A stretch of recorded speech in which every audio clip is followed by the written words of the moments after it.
el Grande. Cosa rara, porque Alejandro el Grande había destruido Tiro, la madre de Gales, y estaba allí, sin embargo.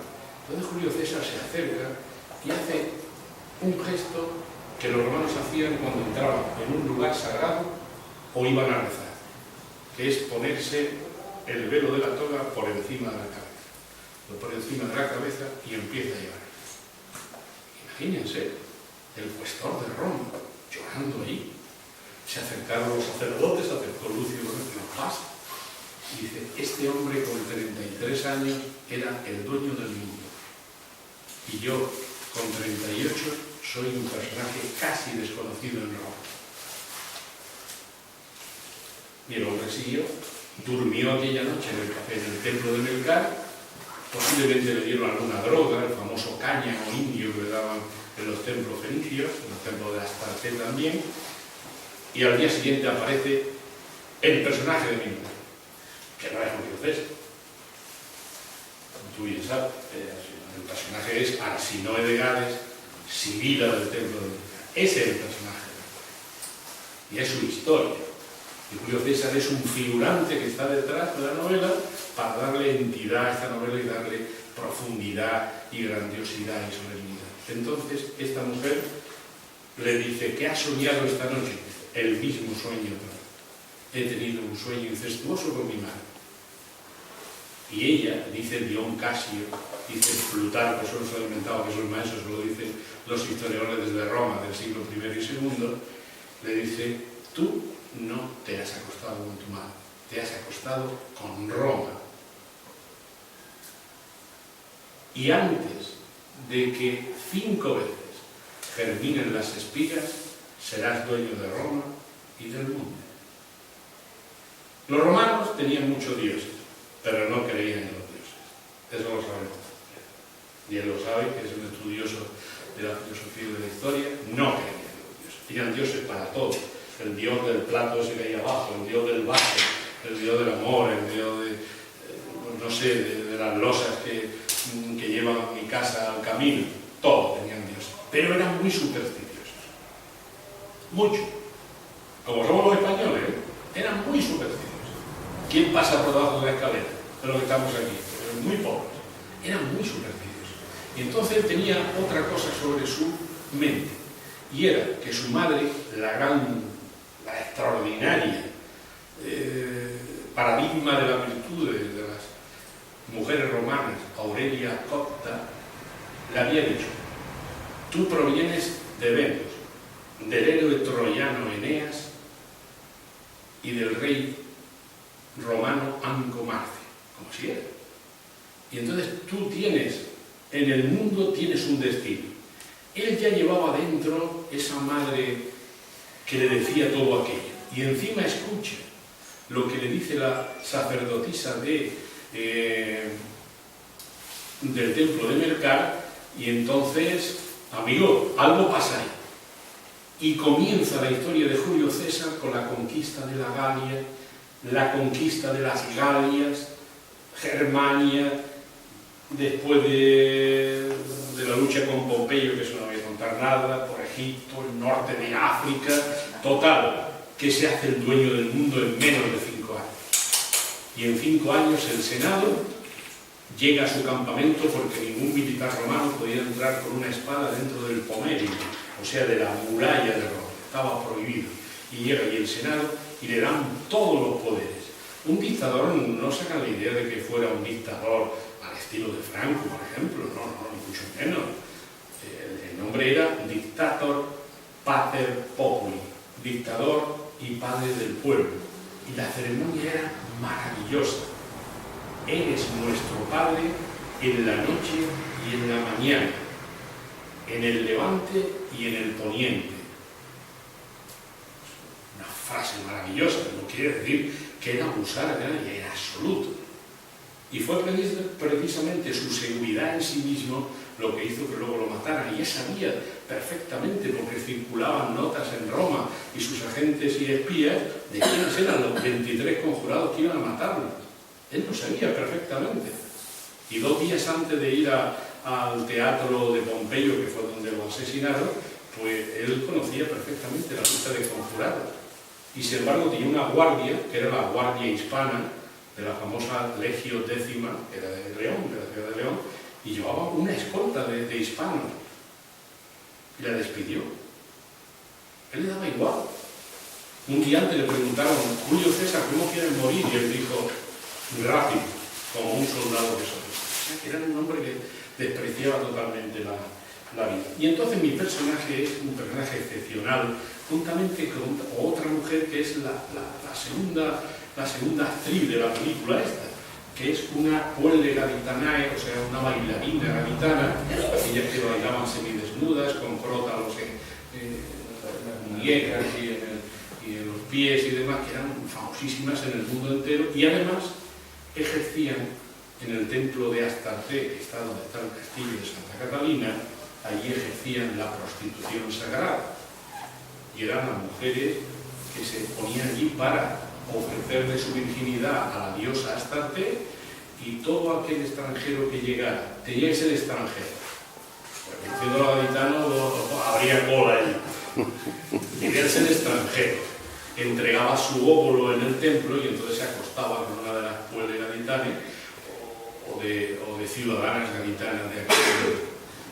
Que no se quedaban ellas. Sí, pero voló al templo. Y además que no eran esclavas, sino que eran voluntarias. Por favor, lo hacían No voluntariamente. crees que estaban obligadas. No, para nada, para nada, lo hacían obligatorio. Y entonces esos son los dos personajes que, como decía Jesús, juntamente con Silas, que era su hermano, matan a su madre, y entonces hay una confabulación alrededor de toda la novela hasta que en Roma, no podía ser en otro lugar, se resuelve el misterio, porque es una novela de misterios, grandes misterios hay aquí. Es más una obra literaria que una relación histórica. No, Fernanda, yo nunca he escrito biografía ni relaciones históricas.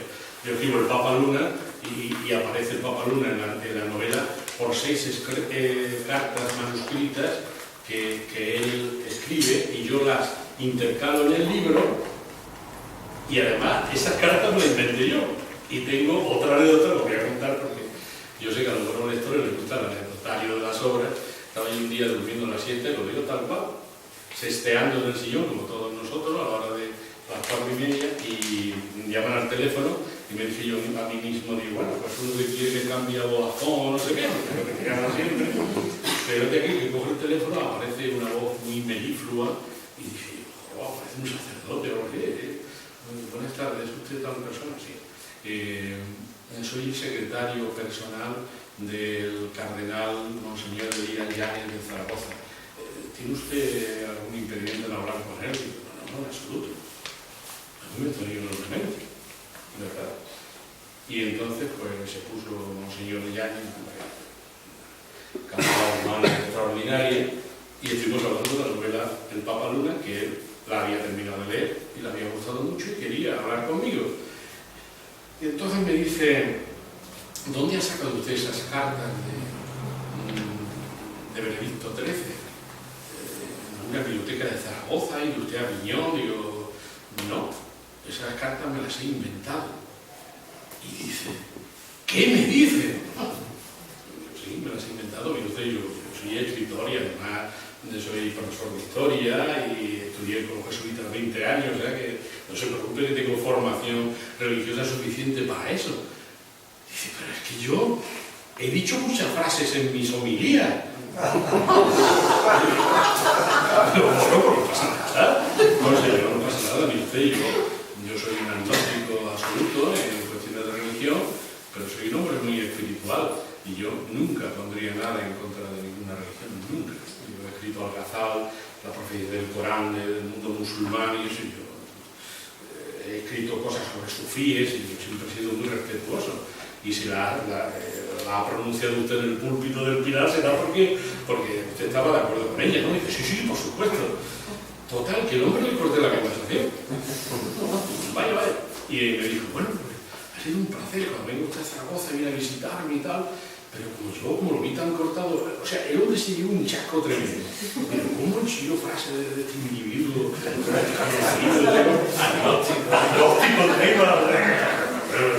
Eso ha sido todo. Y entonces un logro, ¿no? Que un cardenal de la Santa Iglesia Católica, príncipe de la Iglesia Romana, pronunciar algunas palabras de Pablo. La verdad que las cartas están muy bien conseguidas. ¿Por qué? Porque dando yo clases conozco el asunto de la Granella y conocía Y la forma de representar. y Benedicto XIII fue un personaje interesantísimo e intelectualmente potentísimo. O sea, ya está. Bueno, vamos allá. Entroncando lo que habla de lo que has hablado antes, de hablar del RIF, la Constitución Sagrada. Sí. El concepto que tenían de sexualidad en aquella época no tiene nada que ver con el que tenemos aquí. No. Era mucho, quiero que lo expliques ahora, que eran mucho más libres en todos los sentidos. No veían mal la prostitución sagrada en absoluto.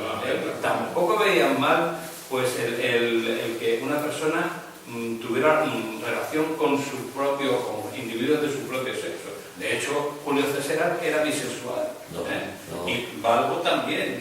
Y Balbo también.